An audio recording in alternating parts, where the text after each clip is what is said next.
Albert Einstein के दिमाग में ऐसा क्या खास था जो एक डॉक्टर अल्बर्ट आइंस्टाइन के दिमाग को 24 घंटे अपने पास रखता था? और क्यों खास था अल्बर्ट आइंस्टीन का दिमाग? आइए देखते हैं। इस वीडियो में 18 अप्रैल साल 1955 में महान वैज्ञानिक अल्बर्ट आइंस्टाइन अपना दम तोड़ देते हैं। अल्बर्ट आइंस्टाइन ये बात भली भांति जानते थे कि उनका दिमाग इस सदी का सबसे जीनियस दिमाग है। आइंस्टाइन नहीं चाहते थे कि उनके मरने के बाद उनके शरीर पर कोई भी वैज्ञानिक शोध करे। इस वजह से अल्बर्ट आइंस्टाइन ने पहले से ही ये इंस्ट्रक्शंस दे रखे थे कि उनके मरने के बाद उनके शरीर के साथ कोई भी छेड़खानी किए बगैर उनका विधिवत अंतिम संस्कार किया जाए।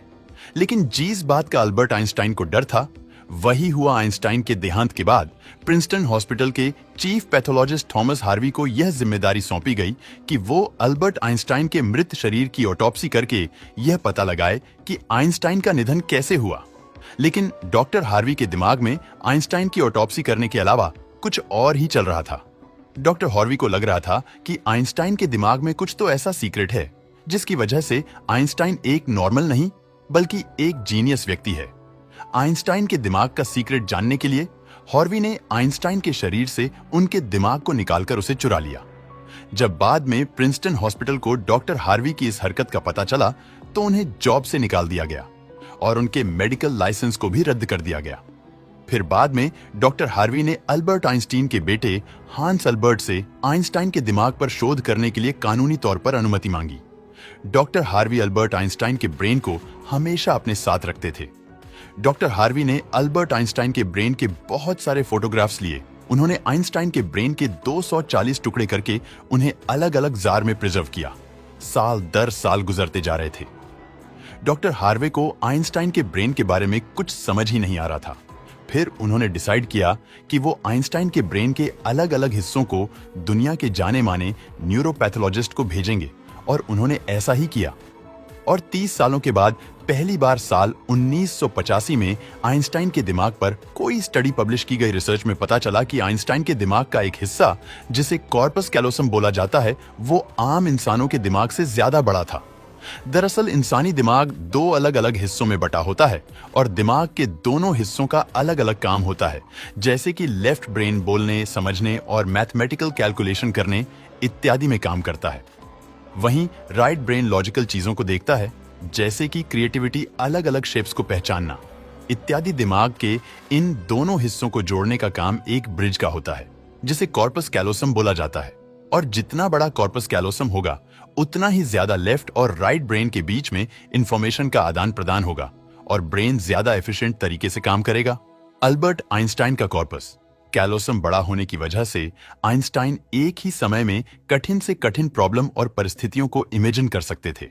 जब अल्बर्ट आइंस्टाइन के ब्रेन का वजन किया गया तो उसका वजन 1230 ग्राम था, जबकि आम इंसानों के ब्रेन का वजन 1400 ग्राम होता है। खोजकर्ता मानते हैं कि आइंस्टाइन के ब्रेन की लाइनिंग बहुत पतली थी, जिस वजह से इनमें ज्यादा न्यूरॉन्स फ्लो कर पाते थे, जिससे इनके सोचने समझने की क्षमता आम इंसानों से ज्यादा थी। इसी वजह से अल्बर्ट आइंस्टाइन गणित की कठिन से कठिन प्रॉब्लम्स को बिना पेन और पेपर की मदद के अपने दिमाग में ही सॉल्व कर लेते थे। लेकिन यहाँ पर सबसे बड़ा सवाल ये आता है कि क्या अल्बर्ट आइंस्टाइन का दिमाग बाद में इस तरह से डेवलप हुआ या वो जन्म से ही इस तरह का दिमाग लेकर पैदा हुए थे? अगर अल्बर्ट आइंस्टाइन के बचपन की बात करें तो बचपन में आइंस्टाइन एक जीनियस नहीं बल्कि एक मंद बुद्धि बालक थे। जब आइंस्टाइन का जन्म हुआ था तो डॉक्टर्स ने यह नोटिस किया कि अल्बर्ट आइंस्टाइन के दिमाग का साइज अन्य बच्चों के मुकाबले बड़ा था और अपने जन्म के लगभग 4 सालों तक अल्बर्ट आइंस्टाइन बोल भी नहीं पाते थे। वहीं नॉर्मली बच्चे 1 से 2 सालों में बोलना सीख लेते हैं। इस बात को लेकर आइंस्टाइन के माता पिता बहुत ही ज्यादा चिंतित रहते। लेकिन एक दिन चमत्कार हो गया। जब आइंस्टाइन अपने माता पिता के साथ खाना खा रहे थे तो उनके मुंह से पहली बार एक शब्द निकला कि सूप बहुत गर्म है। माता पिता को बहुत हैरानी हुई, लेकिन वो खुश बहुत हुए। जब आइंस्टाइन स्कूल पढ़ने जाते तो वो अपने दोस्तों के मुकाबले बहुत ज्यादा कमजोर थे। वो मैथ और फिजिक्स को छोड़कर किसी ना किसी सब्जेक्ट में अक्सर फेल हो जाया करते थे। अल्बर्ट आइंस्टाइन चीजों को लॉजिकली तो समझते थे, लेकिन उनकी याददाश्त बहुत कमजोर थी। जब आइंस्टीन 12 साल के थे तब उनकी फेन मिली टीचर अपनी ज्योमेट्री की किताब आइंस्टीन के पास भूल गई और आइंस्टीन ने एक ही दिन में उस किताब को पढ़कर अपने ज्योमेट्री के सारे कॉन्सेप्ट क्लियर कर लिए और सिर्फ 14 साल की उम्र में उन्होंने मैथ और साइंस में इतनी पकड़ बना ली थी कि जब भी वो क्लास में कोई सवाल पूछने के लिए अपना हाथ खड़ा कर दे तो अच्छे अच्छे प्रोफेसर्स घबराने लगते थे, क्योंकि आइंस्टाइन के सवाल टीचर्स के ऊपर से निकल जाते। एल्बर्ट आइंस्टाइन का ब्रेन एक जीनियस ब्रेन था। 26 साल की उम्र में एल्बर्ट आइंस्टाइन ने अपने 4 रिसर्च पेपर्स को पब्लिश किया, जिनमें उन्होंने ब्रह्मांड को समझने का एक नजरिया दिया। एल्बर्ट आइंस्टाइन ने ब्रह्मांड के नियमों को एक छोटी सी समीकरण में बांधने का अपना एक लक्ष्य बना लिया और उन्होंने एक फेमस समीकरण दुनिया के सामने प्रस्तुत किए। पर बाद में एल्बर्ट आइंस्टाइन को बहुत दुख हुआ कि उन्होंने इस समीकरण को दिया, क्योंकि इसी समीकरण के आधार पर बाद में परमाणु बम को बनाया गया।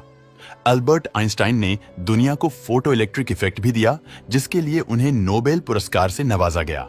दरअसल आइंस्टाइन के सामने अगर कोई भी प्रॉब्लम आती तो आइंस्टाइन उस प्रॉब्लम का हल निकालने के लिए उसकी जड़ तक जाते और बार बार अपने दिमाग से कठिन परिश्रम करवा के उन्होंने अपने दिमाग को इस लेवल तक विकसित कर लिया कि उन्हें 20वीं सदी का सबसे जीनियस व्यक्ति होने का दर्जा प्राप्त हुआ।